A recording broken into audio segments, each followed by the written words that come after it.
All right, settle in. Grab your popcorn because you're not going to believe what happened to me. This is a story about property lines, petty tyrants, a Thanksgiving turkey that ended up a casualty of war, and, a battle I never wanted to fight but couldn't walk away from once it started. I'll tell you right now, it starts wild, gets even crazier, and if you think you know how it ends, trust me, you don't. You ever meet somebody and instantly know? This is the kind of person who just makes trouble wherever they go. That's how it was the first time Karen really cornered me right by my mailbox. She puffed herself up, gave me this look. You know the type, like she's about to ask if I belong in my own neighborhood. I'm a tall black guy, 6'2", keep myself in shape. I guess that already bothered her because the first thing out of her mouth laced in fake sweet venom was, I just don't understand why you people have to be so loud. She meant my car, a restored '68 Charger, the kind of car that rumbles the earth and sings with American history. To her it was noise, to me it was pride. And right there with those two words, you people, she basically declared war on me, without realizing she was picking a fight with the guy who built the battlefield. See, I'm not old money, didn't inherit a dime. I'm a software developer. Bled for years to build something of my own, sold a company, took my windfall, and instead of blowing it on sports cars or a downtown penthouse, I bought land, a wild, overgrown patch nobody wanted on the edge of town. Then I built Serenity Ridge. Named it myself, corny, I know, but that's what I wanted. Peace. Built my house on lot number 1, made it my fortress of solitude. Woke up every morning, watched the deer graze with a cup of black coffee, feeling like I'd finally earned something nobody could take from me. To protect that, I set up an HOA, not to be a tyrant, just to keep the place nice. Simple rules. Respect the peace. Keep your lawn clean. Don't turn your driveway into a junkyard. For 2 years, it was perfect. Neighbors waved, chatted while grabbing the mail. We all got along. Then came lot number 4, the cash offer that should have been my first red flag. The day Karen's family moved in, chaos arrived with them. Moving van blocked the street lawn, got trashed, no apology, no attempt to make friends. Karen, late 60s, peroxide hair, scowl, deep as the Grand Canyon, moved in with a husband straight out of a war movie. Retired general, always acting like everyone should salute him. Their son, the prince, was in his late 20s, permanently sulking, slouching, unhappy as a caged animal. Their SUV, a white monstrosity, became the symbol of their entitlement. Never parked right, always sticking out into the road or my driveway like it was marking territory. That wasn't just an annoyance, it was a statement. We're above your rules. And Karen, with her you people jab, made it clear she didn't see me as the guy who built the place, just an intruder in her world. So when her SUV started blocking my driveway, 3 feet over the line, forcing me to pull 20-point turns just to leave my own house, I went over, knocked on her door, tried to be neighborly. She looked me up and down, smirked, and told me if I had trouble, I just needed to learn how to drive. Slammed the door in my face. Next day, same spot. I left a polite note. She balled it up and threw it on my lawn.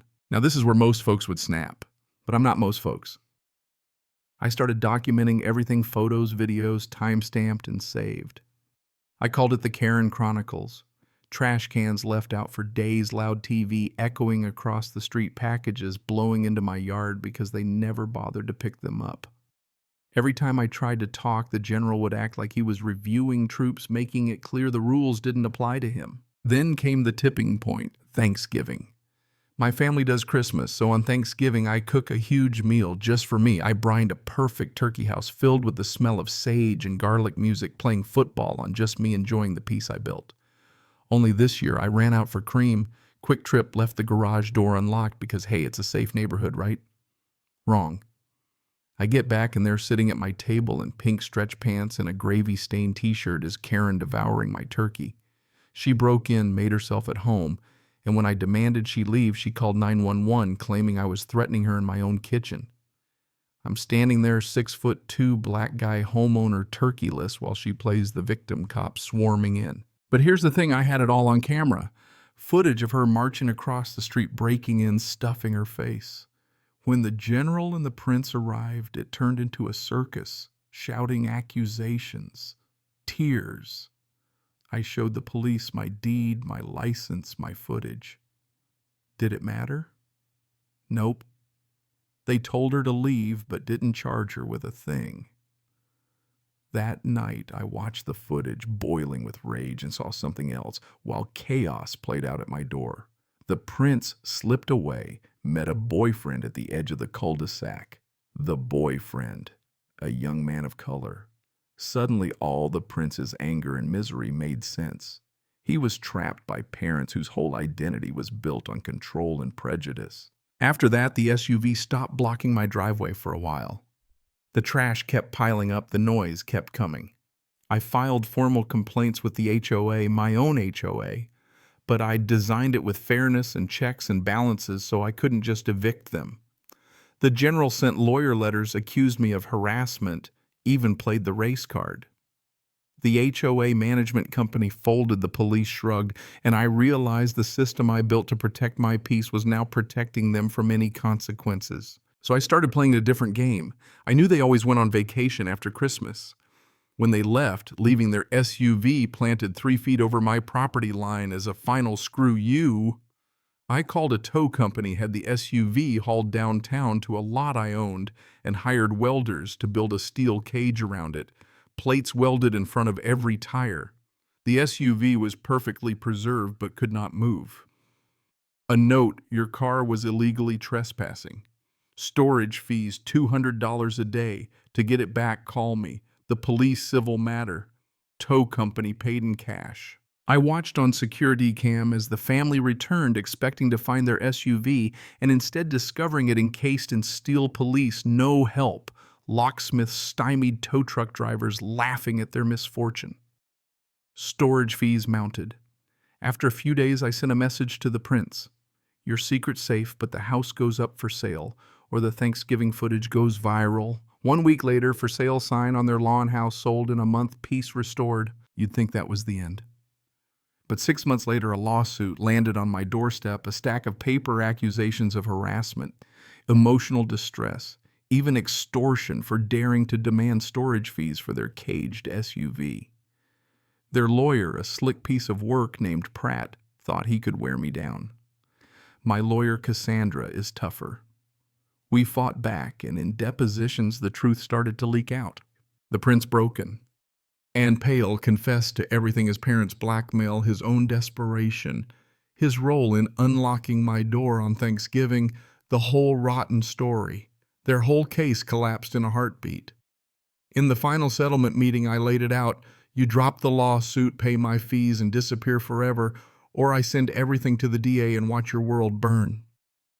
Oh, and by the way, I'd quietly acquired a controlling interest in the general's financial management company, so I had his entire retirement in my hands. They signed. I paid for the prince to move away, finish his education, start over. The general and Karen vanished, their empire of entitlement in ruins. Serenity Ridge returned to peace. Sometimes I sit on my deck, coffee in hand, and wonder if they ever learned anything. Probably not. But here's the thing, I didn't win just because I was smarter or richer or more stubborn. I won because I refused to become them. I chose the high road even when I could have taken the low one. So now let's settle. The real question was I right? Did I go too far? Was justice served, or was this just a battle of egos gone wild? Let me know below. Do you think there is such a thing as going too far in a suburban war? Or did I just do what needed to be done? I want to hear your thoughts, because in the end, this isn't just my story. It's about what happens when community breaks down and what we do to fight back.